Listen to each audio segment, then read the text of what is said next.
There are two very important points to consider when you're about to prune a bonsai. This video, I've got some tips to help even a raw beginner gain the confidence to prune their bonsai for the first or second time. If you've got a bonsai tree that's starting to look a bit hairy, you know you need to prune it, but you don't know where to begin, stay tuned because I've got several tips that are really going to help make the pruning decisions that you need to make to wind up with a cool, healthy tree.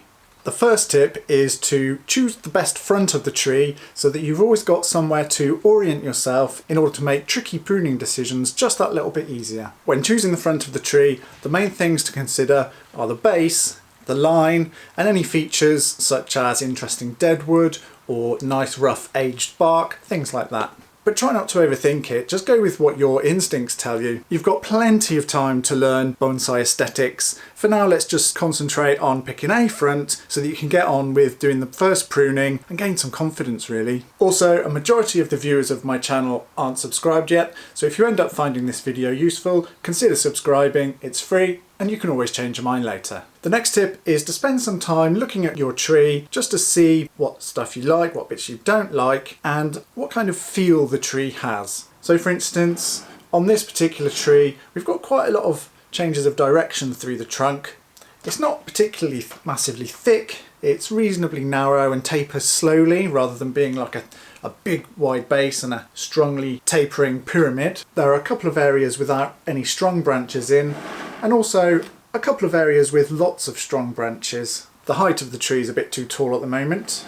Tool wise, the main thing that I'm going to be using today are bonsai shears and a bonsai branch cutter. If you don't want to invest in bonsai tools just yet, you can get by just fine using some sharp scissors from around the house and or a pair of ordinary garden secateurs. There are two very important points to consider when you're about to prune a bonsai. The first is what do I need to cut off completely, and then the second is how far back do I need to cut the branches that I keep. To make this process easier, we often break it down into two distinct steps. The first step, which we call the cleaning phase, involves going through the tree and looking for any really obvious bits of growth or unwanted branches that we can cut off with very little thought. That way we can whiz through the tree, remove a lot of the clutter that we just absolutely know we're never going to use. That's going to make it a lot easier to gain clarity on what we want to keep, and then further help us to decide how far back to cut the stuff that we do want to keep. So during the cleaning phase, we're going to remove any branches that are really weak and just don't have any use, maybe because there are other branches nearby that are stronger. We will cut any divisions of 3 back to 2s, which is going to give us a much cleaner structure. And generally any weaker bits that are growing on the interior or from crotches that we don't need because there's other stuff nearby to use. During this cleaning phase, it's important that I'm leaving myself with plenty of options while making the choices later on that bit easier because the obvious stuff is gone. This stage is all about removing what I definitely don't need and cleaning out those lines.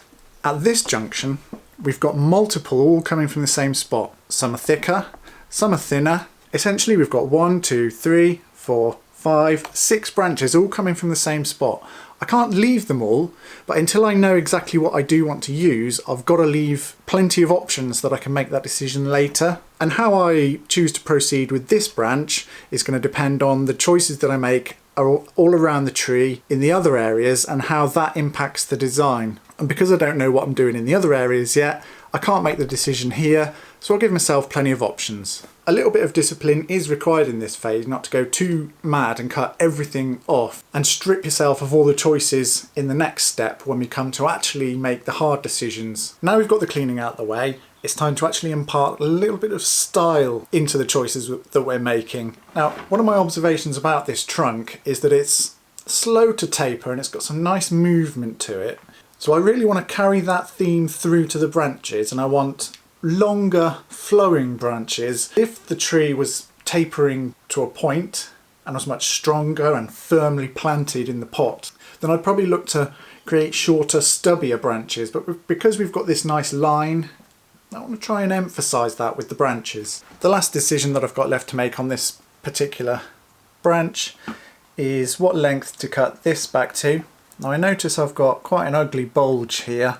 That doesn't look very attractive, so it's quite easy for me to just come in and cut back. That brings me really nicely to the next tip, which is to try and take into account how the tree looks in all three dimensions. So although we pick a front from which to drive our decision making process, we don't want to end up with a tree that's completely flat and has no depth.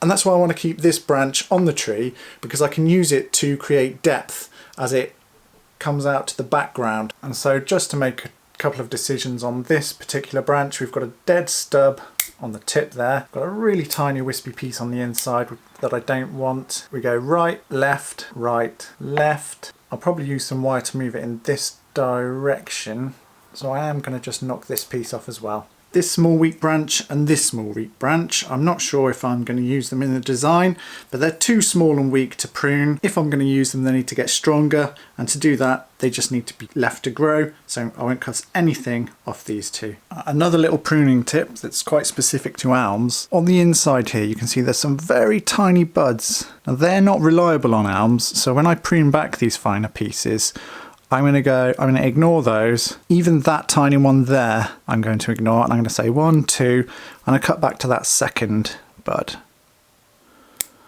And then later on in the year we'll come back and look what has developed and what hasn't, and if necessary prune back to 2 here. And here's my next tip. With this branch coming back towards the trunk, I'd quite like to move it out in that direction. And we've got this piece that's continuing towards the trunk, and this small piece is in much better position to start moving away from the trunk. So I'm going to use a technique called directional pruning to correct that. Directional pruning is simply cutting back to a bud or a branch that's heading in the most favourable direction, which is this piece in this example.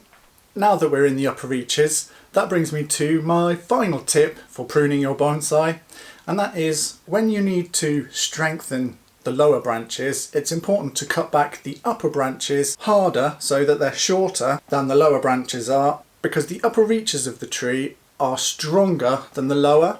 The tree sends more energy there in pursuit of that sunlight, so you have to cut it back further to give the lower branches a chance to strengthen and catch up and develop at the same rate that the upper branches do. So the tip is cut the upper branches back a bit harder than you think when you're developing the lower branches. Now I'm definitely developing these lower branches, they're nowhere near what I'd like them to be, so that's what I'm going to be doing today. Let's just cut back to a couple of buds on these pieces as well.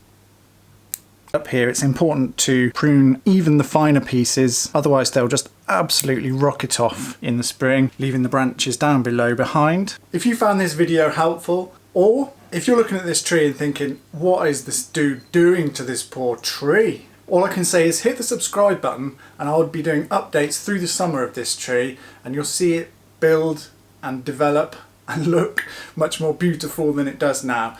This is part of building deciduous bonsai, but hopefully you can see that with just a few little tips, a few guiding principles to drive your decision process, actually pruning your bonsai for the first or second time, it's not actually that scary. I'm not going to say it's easy.